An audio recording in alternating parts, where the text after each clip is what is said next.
the VIX is being suppressed by very much this kind of what I call Fed-induced courage. Investors are feeling very comfortable taking risks because they believe the Fed has got their back continuously. Our sense is that you could still see as much as a 5-10% pullback in markets, and the Fed will be okay with that. That's kind of normal trend. Question is, what's your upside from here? Even some of the most bullish people on the street are talking at maybe 4,300.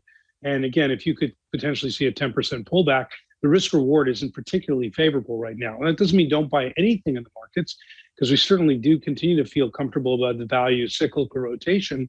And in particular areas like leisure, hospitality, travel, entertainment, the place where most people have been the most deprived, and as a result could be wildly indulgent as we reopen the economy with vaccinations.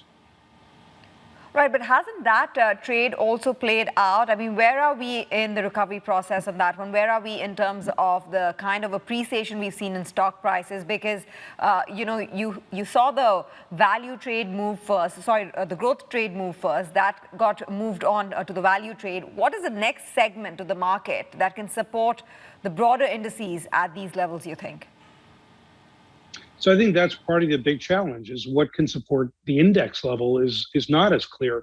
And the index level could slip even if you continue to have rotation to kind of the value in smaller cap areas. And I don't mean small caps in the sense of small cap versus large cap, Russell 2000 versus S&P 500. We still think that there's some issues after 9 months of really powerful performance in small caps that they're probably going to ease up. But what I'm really suggesting is, as you move away from mega cap tech leadership towards, let's say, industrials, financials, materials, energy, those kind of areas, they're much smaller representation of the S&P 500. So if you look at tech and what I will call tech adjacent, some of the companies that are sitting in consumer discretionary and in telecommunication services, that's about 38% of the S&P 500 weight. And when you talk about, financials at 14%, industrials at 15%, energy at less than 3%, materials at about 3%, you start having some weight issues on the index. And again, we continue to think the index probably is a bit ahead of itself right now.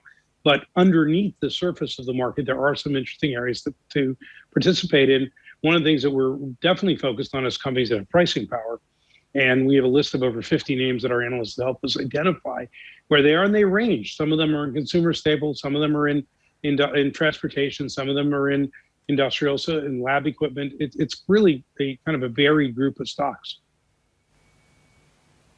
Yeah, pricing power is so important when you're trying to not have to absorb all those higher input costs.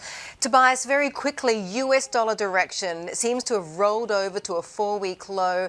Is it going to resume its uptrend, or is it in a structural depreciation trend? So if we went 3 months ago, I think everybody was on the side of structural depreciation. With the move in bond yields, it kind of makes it a lot harder relative to other parts around the world. And with the U.S. economy recovering at a faster pace, given both stimulus and vaccination progress, it seems like the dollar's probably going to stay somewhat firmer. And I'm kind of channeling our FX strategy group, which really focuses on this more than I do, but they're talking about slight strength in the U.S. dollar from here, not anything pretty dramatic.